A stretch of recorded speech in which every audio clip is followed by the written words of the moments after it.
Charlie Brown. Shoulder shimmy. Come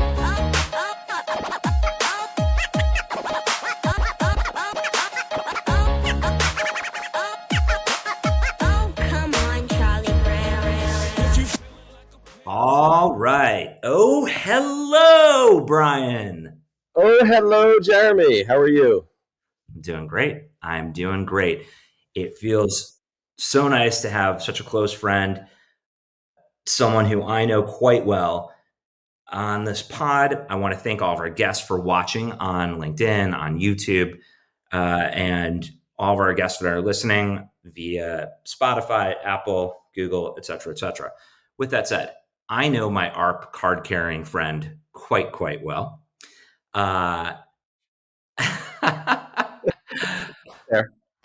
Can you please tell us who you are for those that are listening that don't know who you are, but those that are watching? Many smiles are lighting up right now. Sure. Thanks for that introduction. I am Bryan Seltzer, and I am a dear friend of yours. I am really excited about what you're doing here. I know we've had many conversations about it, and I think what you're doing is fantastic, and I think the world needs it. And I'm excited to be a part of it. So we've known each other for a long time, and we grew up together in the industry. We've known each other for about 15 years. We've been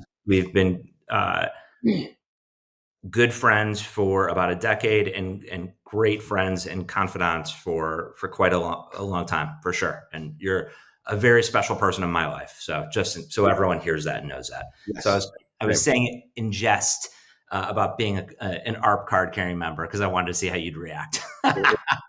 If it was the truth, it would be the truth. I still throw those in the trash when I get them. I just can't do it. But we've been through a lot together. We've mentored each other. We've mentored other people together. Mentoring is a big part of my life and what I enjoy doing and why I take the jobs I take and the roles I take. So just, again, really excited about what you're doing. Thank you, Bryan. Really appreciate that. Tell us a little bit about your journey. Where are you now? Where have you been? Yeah. So currently I am the EVP of Sales and Account Management at Sendoso. Love that company. Yep. Sendoso is a direct automation tool, marketing tool that allows gifting and sending as part of outreach, retention, event planning, whatever you might think. It's a passion that I've had my entire sales career, breaking through the clutter, getting through the noise of reaching out to people. And, I made a change after 30 some odd years of being in some type of advertising and ad tech and just wanted to change. It's, I could have found myself in a pretty good position at an ad tech company, but just realized, what? I've been doing this a long time and I want to get excited and passionate about something else. So I just recently made that change about 8 months ago.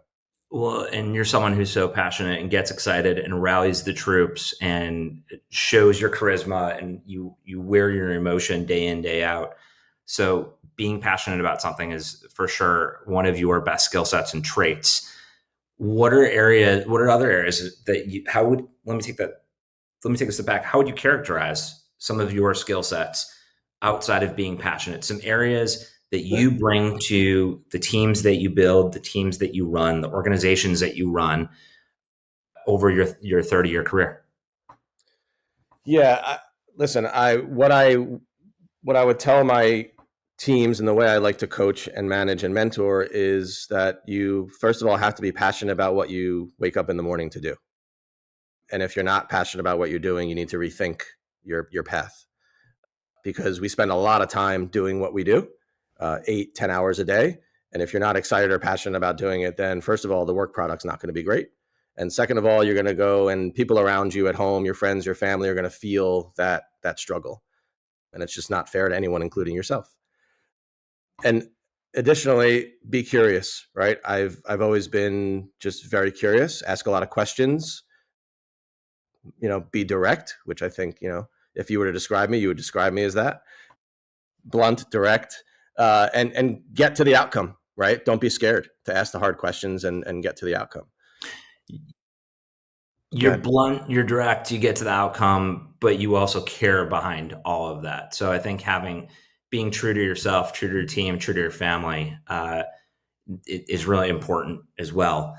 Uh, when you think through all of the different people that you've mentored throughout your life, throughout your career, what excites you the most about mentorship? What would you tell you have three sons. What do you tell your three boys?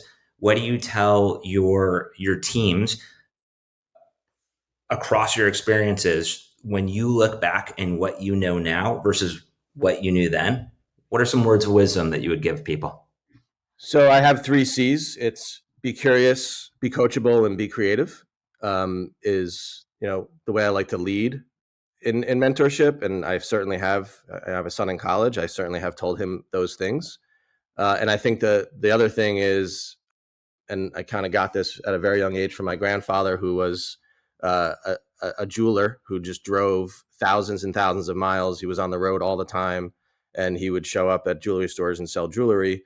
And by the time he was done with his career, his hands were stuck like this from driving so much. They, they didn't have the surgeries that we have now to help him fix that.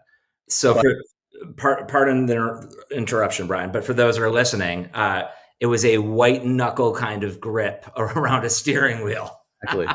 exactly. So, the hard work, he had 6 kids and he was on the road all the time.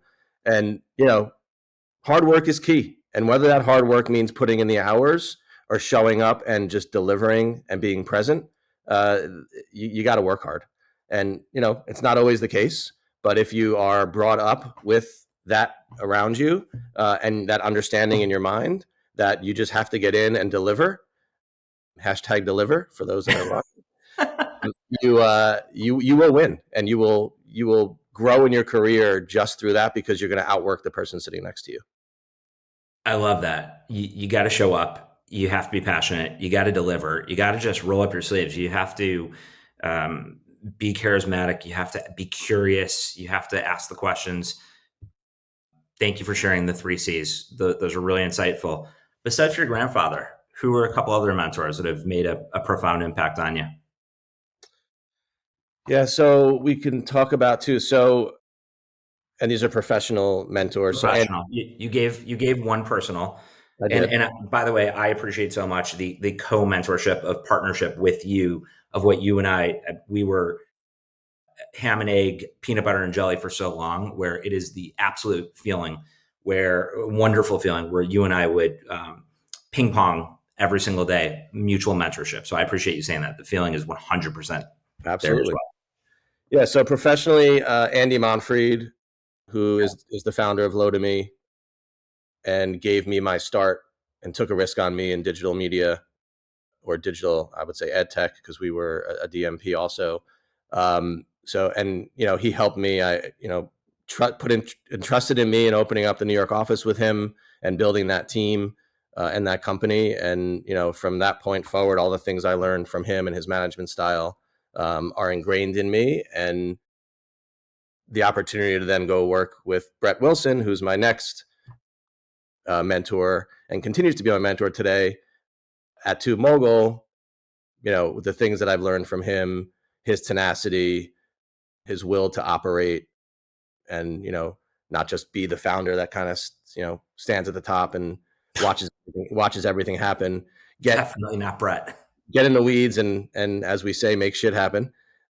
So yeah, between Brett and Andy, a lot of what I do and the way I manage and the way I grow companies today comes from what I've learned from them.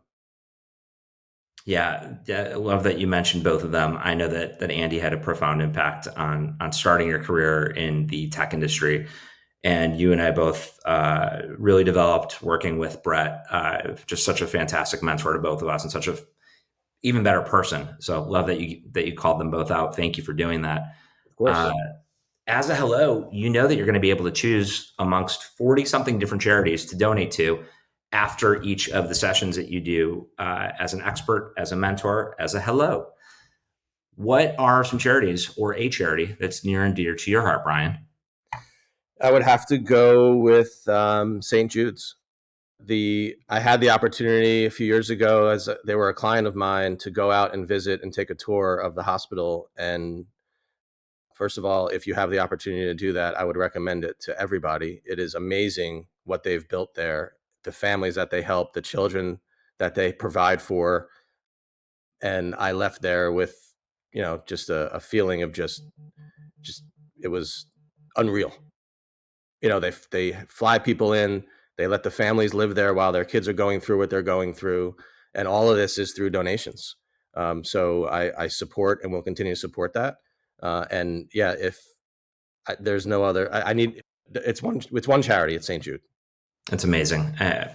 Yep, they were a wonderful client of yours, of ours, and I remember after you toured it, just how impactful it was for you. So appreciate you calling that out. Any other parting words of wisdom or advice, guidance that you'd give to all those listening, to those watching, and most importantly, to the mentees that are going to be selecting you, Bryan Seltzer, as a mentor within the OhHello.io platform? Yes, I will say the biggest thing for me when mentoring people in their careers and when they're starting their careers is really understand who you are and what kind of role you want to be in what kind of company you want to be in. Do you want to be a startup or do you want to be a corporate? There's a vast difference between the two, and you and I know that, right? Because we came up in the startup world, we entered into the Adobe world after our acquisition, and we realized we got a flavor for what it's like to be in a corporation, a large corporation. And a lot of people I talk to today don't understand the grit and the risk that you take when being in a startup, but also don't realize the fun and excitement that happens every single day.